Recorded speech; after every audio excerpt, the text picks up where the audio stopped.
بسم اللہ الرحمن الرحیم۔ السلام علیکم۔ آج ہم غازی عباس کے موضوع پر بات کرتے ہیں۔ غازی عباس ولادت و شہادت 4 شعبان 26 ہجری کو مدینہ میں ہوئی۔ انہوں نے اس وقت تک آنکھ نہ کھولی جب تک ان کے بھائی سیدنا امام حسین رضی اللہ تعالیٰ عنہ نے انہیں اپنے ہاتھوں میں نہیں لیا۔ بچپن ہی سے انہیں حضرت امام حسین سے شدید محبت تھی۔ حضرت عباس بن علی بنو ہاشم کے چشم و چراغ اور حضرت علی اور حضرت فاطمہ بنت حزام کے بیٹے ہیں۔ عباس ہمیشہ اپنے بھائی امام حسین کے لیے وفادار رہنے، آل فاطمہ کا احترام کرنے اور جنگ کربلا میں اپنے کردار کی وجہ سے ممتاز شخصیت کے حامل ہیں۔ عباس بہت ہی حسین و جمیل شخصیت کے مالک تھے۔ آپ اپنی بہادری و شجاعت سے پورے عرب میں اپنا لوہا منوا چکے تھے۔ عباس کے بارے میں کہا جاتا تھا کہ عباس وہ شیر تھے جن سے دوسرے شیر ڈرتے تھے۔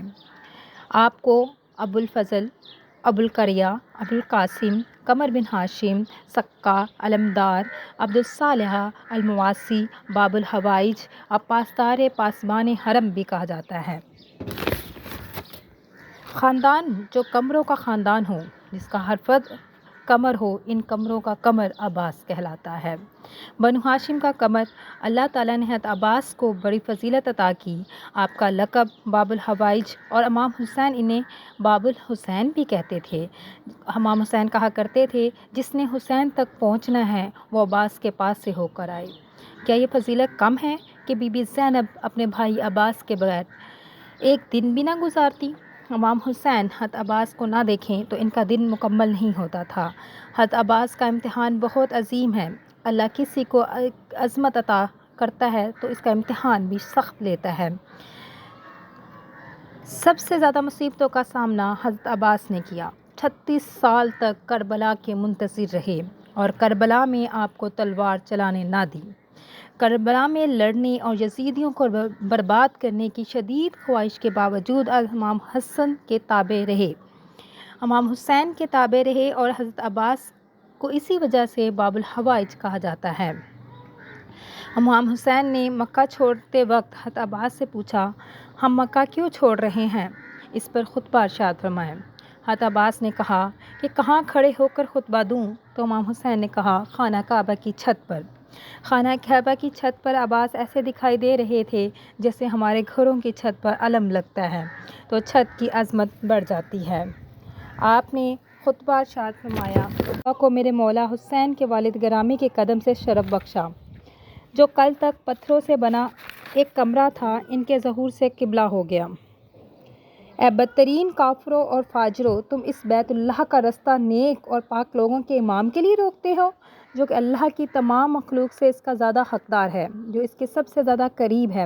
اور اگر اللہ کا واضح حکم نہ ہوتا اور اس کے بلند اسرار نہ ہوتے اور اس کا مخلوق کو آزمائش میں ڈالنا نہ ہوتا تو یہی اللہ کا گھر خود اڑ کر میرے مولا کے پاس آ جاتا۔ حضرت عباس آگے کہتے ہیں، لیکن میرا کریم مولا نے خود اس کے پاس آ کر اس کو عظمت بخشی ہے۔ بے شک لوگ حجرہ اسود کو چومتے ہیں، حجرہ اسود میرے مولا کے ہاتھوں کو چومتا ہے۔ اللہ کی مشیت میرے مولا کی مشیت ہے اور میرے مولا کی مشیت اللہ کی مشیت ہے۔ خدا کی قسم اگر ایسا نہ ہوتا تو میں تم پر اس طرح حملہ کرتا جیسے عقاب غضبناک ہو کر اڑتا ہوا چڑیوں پر حملہ کرتا ہے اور تم کو چیڑ پھاڑ دیتا۔ کیا تم ایسے لوگوں سے خیانت کرتے ہو جو بچپن سے موت سے کھیلتے ہوئے ہیں؟ کیا عالم ہوگا ان کی بہادری کا جب کہ وہ عالم شباب میں ہوں؟ میں قربان کر دوں اپنا سب کچھ اپنے مولا پر، جو کہ پوری کائنات پر بسنے والے انسانوں اور حیوانوں کے سردار ہیں۔ اے لوگو، تمہاری عقلوں کو کیا ہو گیا ہے؟ کیا تم غور و فکر نہیں کرتے؟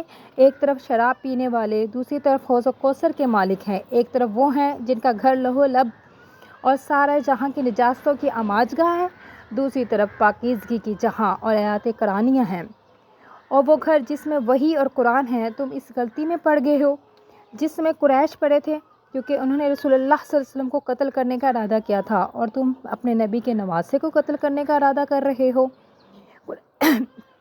قریش اپنے ناپاک ارادوں میں کامیاب نہ ہو سکا کیونکہ امیر المومنین کی ہیبت و جلال کے آگے ان کی ایک نہ چل سکی۔